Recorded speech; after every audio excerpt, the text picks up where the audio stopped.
Hello everyone! Today we watch people maliciously comply to their teachers, bosses, financial managers, and doctors.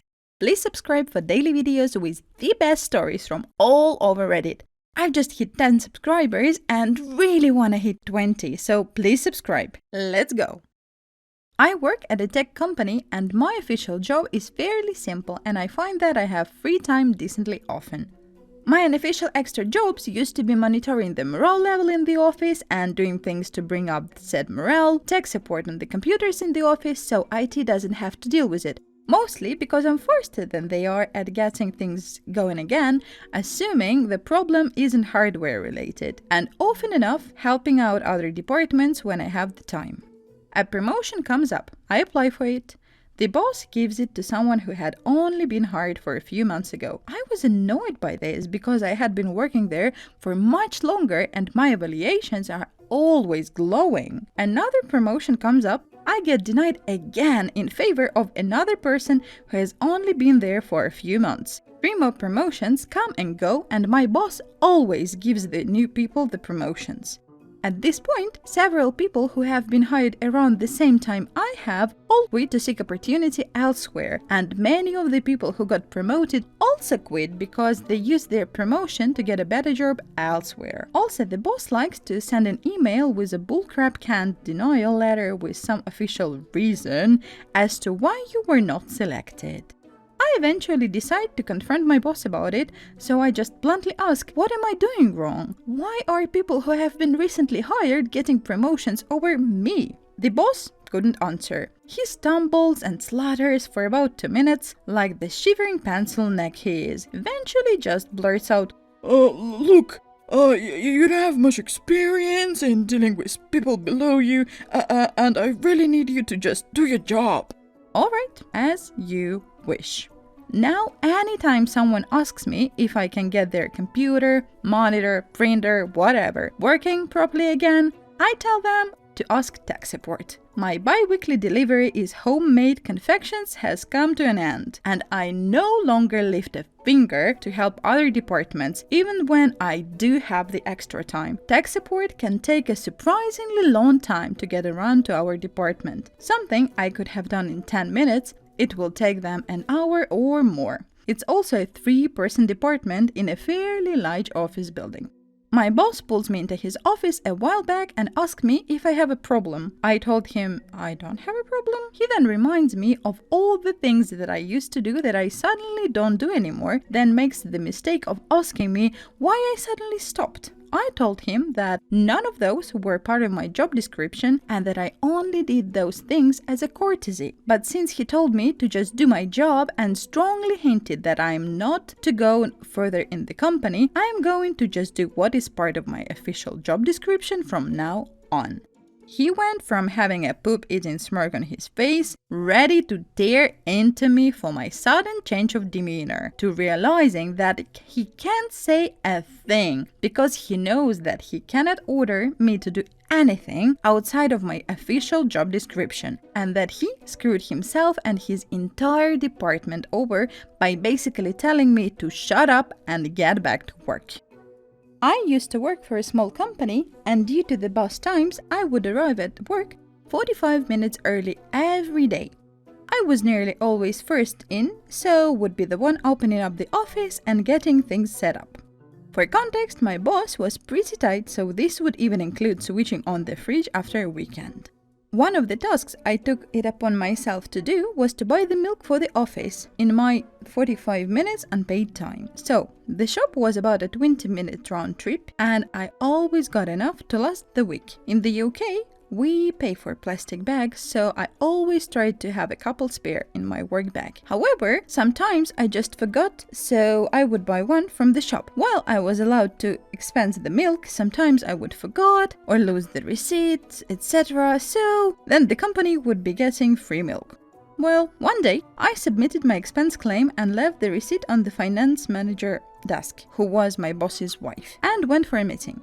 Usually, when this happened, I would come back to a couple of quid to cover the milk. This time, however, I came back to the money and the note asking me, could I stop expensing the company money for 5-cent plastic bags as it's inefficient and a waste of company resources. So I did. In the 12 months I continued to work for them, I never bought milk again for the office and stopped doing any chores in the opening up of the office, other than switch off the security alarms.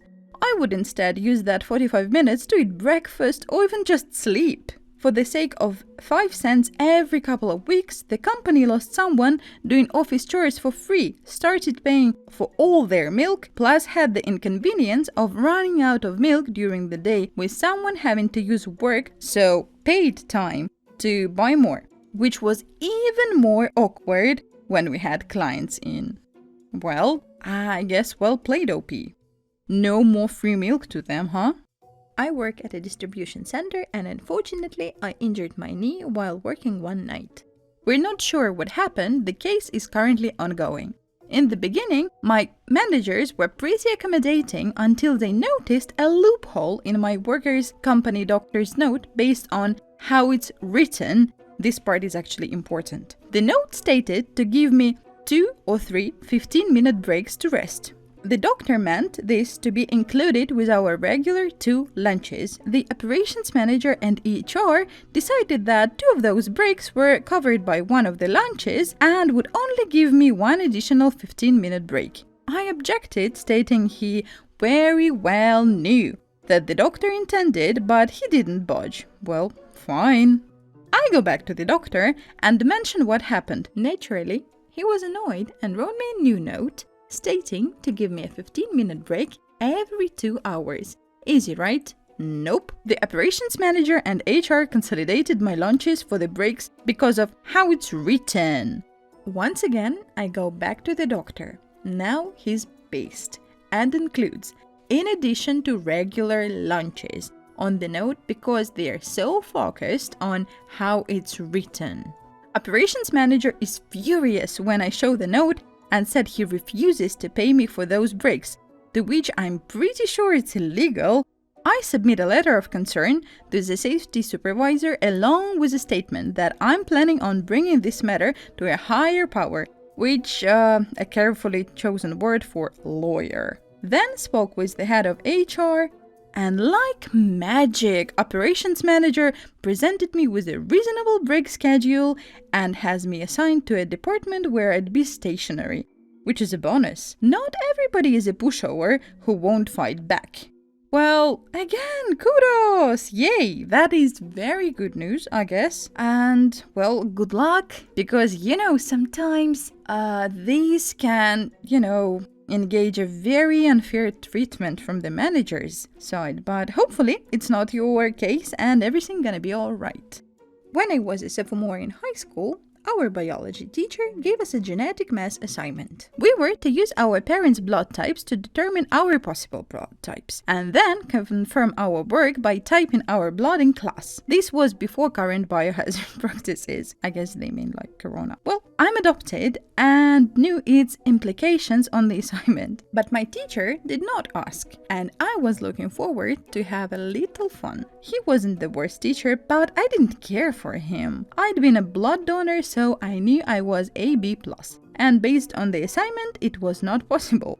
Typing our blood involved pricking our finger, putting blood on 3 separate glass slides, and applying a drop of a reactant on each slide. 1 reactant identified A, 1 identified B, and 1 positive or negative. Of course, all 3 indicated, so I showed the teacher my work with a confused look. Teacher says, "You've obviously messed up your test. Each reactant goes only on 1 side." Me, "Yes, sir. That's what I did." Teacher, "Well, something isn't quite right. Let's test again." Together, we test again. The result was the same. Teacher, "I'm sorry, someone must have mixed all these reactants. Let's get new bottles and test again." So, I prick my fingers a 3rd time. Same result. Now the teacher is getting a little nervous. He's stammering a bit, and I look at him, waiting to see what he'll say. At this point, it's worth noting my biology teacher had only 1 volume setting, loud. Any conversation he ever had with any student was clearly heard by the whole class. So he says, do you perhaps have anyone you call uncle who isn't really your uncle? Me, oh sure, Uncle Jim is really my second cousin, once removed from my mother's side. No. I mean, does your mom have any close male friends besides your dad? Me, confused look. Teacher, so I guess what I'm trying to say, At this point, I'd had my fun. My teacher had beads of sweat on his brow and lip. I interrupted him. Oh, of course, I'm adopted. That was the last year he gave that assignment. Ugh, the teacher in this story is a giant prick. 'Cause, like, does your mom have a special friend? My god, none of your business. I cannot even imagine the amount of trauma it could have led to in the wrong situation. No. Thank you for listening and subscribe for more. Bye!